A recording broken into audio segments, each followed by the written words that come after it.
Many of our churches today have been turned into business centers, comedy halls, entertainment grounds, political arenas, centers for social gathering, and you can name them. But the Church of God is supposed to be a liturgical assembly of the people of God, where prayer, worship, and reverence ought to be held in high esteem.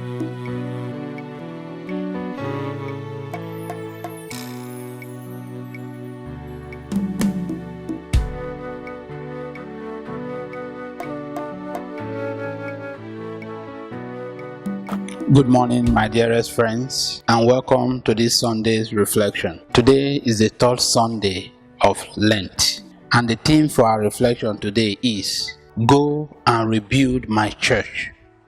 These words were addressed to St. Francis of Assisi over 800 years ago, and these same words are still valid today in our contemporary religion's practice.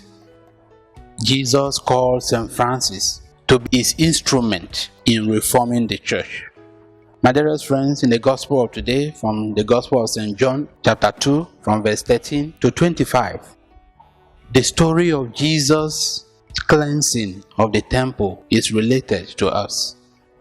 Jesus arrived in Jerusalem for the feast of the Passover, and there he discovered that his father's house, the temple, was being turned into a marketplace.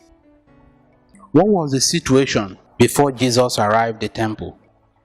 Usually, the Passover celebration attracts Jews from different parts of the world, Jews in Jerusalem and Jews in diaspora. And in order to gain admission into the temple, one is expected to pay half a shekel. And so, for those Jews who were from diaspora, who came in with foreign currencies, they are expected to convert those currencies into shekel so that they can pay and admitted into the temple. And so this needed merchants, money changers around the temple. But instead of carrying out this activity outside of the temple precinct, these merchants, these businessmen, brought these into the inner court of the temple, hence defiling and turning the temple into a business center. And that was why Jesus had to drive them out and cleanse the temple. My dear brothers and sisters, if Jesus were to visit our churches today, what do you think will be his reaction?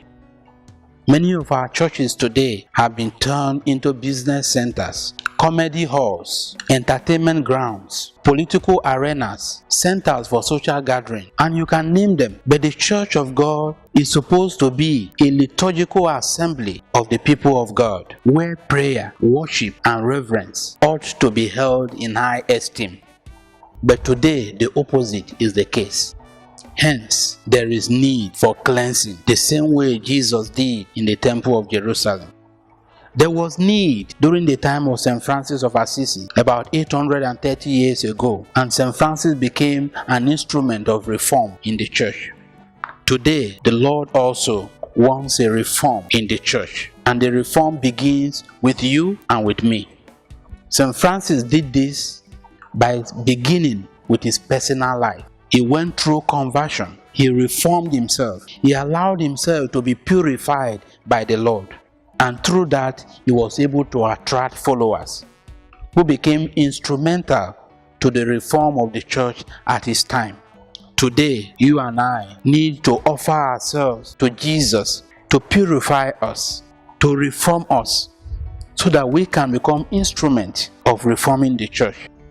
It is easy to gossip about the ministers and leaders of the church. It is easy to condemn them. But what are you doing yourself towards reforming the church?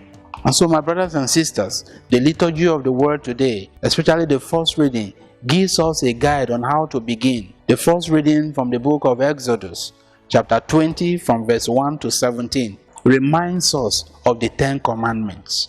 He calls us to sober reflection and examination of conscience, so that we can know our stand, where we belong in the household of God, so that we can truly purify our hearts. Lent is a good time for this purification. Lent is a good time for this reform. Let us not reason like the Jews and Gentiles, as St. Paul tells us in the second reading from St. Paul's first letter to the Corinthians, chapter 1, from verse 22 to 25. Let us reason like Christ, who tells us what genuine spirituality is, where authentic religion is, so that we can truly worship God in spirit and in truth. As we gather today to worship God in His house, we are reminded that we are also temples of the Holy Spirit. St. Paul tells us this in 1 Corinthians chapter 3 verse 16. He says, "You are God's temple." And in chapter 6 verse 19 he says, "Do you not know that your body is the temple of the Holy Spirit?" My brothers and sisters, let us purify ourselves. Let us remove from our bodies, from our lives, things that constitute obstacle to our relationship with God. That is when we can truly undergo true purification, true cleansing, and have a better relationship with God during this Lenten season and even after. May God bless you this day and always.